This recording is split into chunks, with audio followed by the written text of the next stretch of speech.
ಇದು pre plan ಆಗಿ ನಮ್ಮನ್ನ ಅಟ್ಯಾಕ್ ಮಾಡೋ ದೃಷ್ಟಿಯಿಂದ ಪ್ರೊಟೆಸ್ಟ್ ಆದಮೇಲೆ ನಮ್ಮ ಕಾರನ್ನು, ನಮ್ಮ ವ್ಯಾನು ಏನು ಪೊಲೀಸ್ ಬಸ್ಸು ಅದು ಕೆಟ್ಟೋಗೋ ಥರ ಬಸ್ಸನ್ನು ತಂದು ನಿಲ್ಲಿಸಿ ನಮ್ಮ ಮೇಲೆ ಅಟ್ಯಾಕ್ ಮಾಡಿ, ನಮ್ಮ ಗಾಡಿಯಲ್ಲಿ ಅಶ್ವಥ್ ನಾರಾಯಣ ಅವರು ಉಪಮುಖ್ಯಮಂತ್ರಿಗಳಾಗಿದ್ದರು, ಅವ್ರ ಮೇಲೆ ಮೊಟ್ಟೆಲ್ ಹೊಡೆದಿದ್ದಾರೆ, ಅವ್ರಿಗೆ ಕೈಯಲ್ಲೆಲ್ಲ ಗುದ್ದಿದ್ದಾರೆ.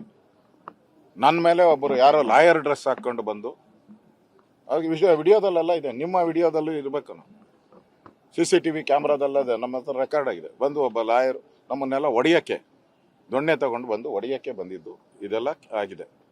ಇದಾದ ಮೇಲೆ ನಾವು ಬಂಧನ ಆಗಿರೋದು ಗೊತ್ತಾದ ಮೇಲೆ ಹರೀಶ್ ಅವರು ಅವ್ರ ಕಾರಲ್ಲೇ ಬಂದಿದ್ದಾರೆ, ನಮ್ಮನ್ನು ಫಾಲೋ ಮಾಡ್ಕೊಂಡು ಇದೇ ರೂಟಲ್ಲಿ ಹೋಗಿದ್ದಾರೆ ಅಂತ ಇವರು ಟ್ರಾಫಿಕ್ ಪೊಲೀಸ್ ಹೇಳಿದ್ರಿಂದ, ಟ್ರಾಫಿಕ್ ಪೊಲೀಸ್ ಆದೇಶದ ಮೇಲೆ ಅವ್ರು ನಮ್ಮ ರೂಟಲ್ಲಿ ಬಂದಿದ್ದಾರೆ. ಅವ್ರ ಕಾರನ್ನು ನಿಲ್ಲಿಸಿ ಕಾಂಗ್ರೆಸ್ ಆಫೀಸ್ ಹತ್ರ ಅವ್ರ ಮೇಲೆ ಹಲ್ಲೆ ಮಾಡಿ, ಬೋಡ್ದು ಗುದ್ದು, ಹೃದಯಕ್ಕೆಲ್ಲ ಚಚ್ಚಿದ್ದಾರೆ, ಮೊಟ್ಟೆಯಲ್ಲಿ ತಲೆಗೆಲ್ಲ ಹೊಡೆದಿದ್ದಾರೆ. ಅಂದರೆ ಗೂಂಡಾಗಿರಿ, ರೌಡಿಸಮ್. ಈ ಕೊತ್ವಾಲನ ಗ್ಯಾಂಗ್ ಏನಿದೆ, ಈ ಕೊತ್ವಾಲನ ಸರ್ಕಾರ ಏನಿದೆ, ಎಲ್ಲ ಹೊಡೆದಿದ್ದಾರೆ. ಅದೇ ರೀತಿ ನಮ್ಮ ರಾಯಚೂರು MLA ಡಾಕ್ಟ್ರು, ಅವ್ರು ಡಾಕ್ಟ್ರು ಶಿವರಾಜ್ ಪಾಟೀಲ್ ಅವರು ಡಾಕ್ಟ್ರು, ಅವರು ಪಾಪ ಅವರು BJP ಫ್ಲಾಗ್ ಇಲ್ಲ, ಅವ್ರ ಹತ್ರ ಏನೂ ಇಲ್ಲ, ಆದ್ರೆ ನಿಲ್ಲಿಸಿ ಕಾಂಗ್ರೆಸ್ ಆಫೀಸ್ ಹತ್ರ ಅವ್ರಿಗೂ ಹೊಡೆದಿದ್ದಾರೆ. ರಾಮಮೂರ್ತಿ ನಮ್ಮ ಜಯನಗರದ MLA, ಅವ್ರಿಗೆ ನಮ್ಮ ಬಸ್ಸಲ್ಲೇ ಪಕ್ಕದಲ್ಲಿ ಕೂತಿದ್ರು. ಆಕ್ಚುಲಿ ನನ್ನಲ್ಲಿ ಕೂತ್ಕೊಬಾ ಅಂದ್ರು, ನಾನು ನಾನು ಡೋರ್ ಹತ್ರ ಇದ್ದೆ. ಆ ರಾಮಮೂರ್ತಿಗೆ ಅಲ್ಲಿ ಬಸ್ಸಲ್ಲೇ ಹಿಡ್ಕೊಂಡು ಹೊಡೆದಿದ್ದಾರೆ.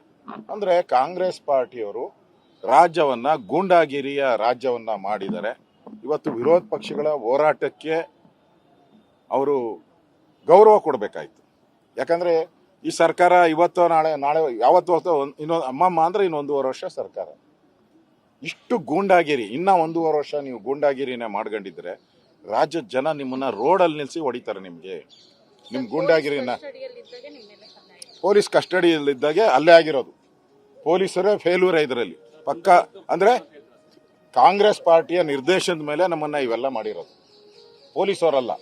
ಕಾಂಗ್ರೆಸ್ ಪಾರ್ಟಿಯ ಮುಖ್ಯಮಂತ್ರಿಗಳನ್ನ ರೋಟಲ್ಲೇ ಕರ್ಕೊಂಡೋಗು, ನಮ್ಮವ್ರ ಕಾರ್ಯಕರ್ತರು ಹೇಳಿದಾರಲ್ಲ, ಡೆಲ್ಲಿಯಲ್ಲೇ DK ಶಿವಕುಮಾರ್ ಡೆಲ್ಲಿಯಲ್ಲಿ ಹೇಳಿದ್ದಾರೆ, ನಾವು ಮುತ್ತಿಗೆ ಹಾಕ್ತೀರಿ ಅಂತ ಹೇಳಿದ್ದಾರೆ. ಎಲ್ಲಿ ಮುತ್ತಿಗೆ ಹಾಕ್ಬೇಕಾಯಿತು? ರಾಜಭವನ್ಗೆ ಹಾಕ್ತೀನಿ ಅಂತ. ಇಲ್ಲಿ ಯಾಕೆ ನಮ್ಮನ್ನು ಬಂದು ಮುತ್ತಿಗೆ ಹಾಕಿದ್ರು? ಇದಕ್ಕೆ ನೇರ ಕಾರಣ DK ಶಿವಕುಮಾರ್ ಅವರು, ಮುಖ್ಯಮಂತ್ರಿನೇ ನೇರ ಕಾರಣ.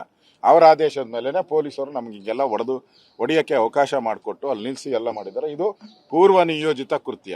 ಕಾಂಗ್ರೆಸ್ ಆಫೀಸಲ್ಲಿ ಇಷ್ಟೆಲ್ಲ ಬಂದಿದೆ ಲಾಂಗು ಮಚ್ಚು ಅಂತಂದ್ರೆ ಅಲ್ಲಿ ಬಾಂಬ್ಗಳು ಇರ್ಬೋದು. ಯಾಕೆಂದ್ರೆ ಪಾಕಿಸ್ತಾನ ಜಿಂದಾಬಾದ್ ಅಂದವರೆಲ್ಲ ಕಾಂಗ್ರೆಸ್ ಆಫೀಸಿಂದಾನೆ ಬಂದವರು. ವಿಧಾನಸೌಧದಲ್ಲಿ ಪಾಕಿಸ್ತಾನ ಜಿಂದಾಬಾದ್ನಲ್ಲ, ಯಾರೋ ನಜೀರ್, ಅವನ ಹೆಸರೇನು ನಜೀರ್ ಅಹಮದ್, ಅವರು ಅಲ್ಲಿಂದಾನೆ ಬಂದು ಧಿಕ್ಕಾರಕ್ಕೆ ಹೋಗಿದ್ದು ಭಾರತಕ್ಕೆ.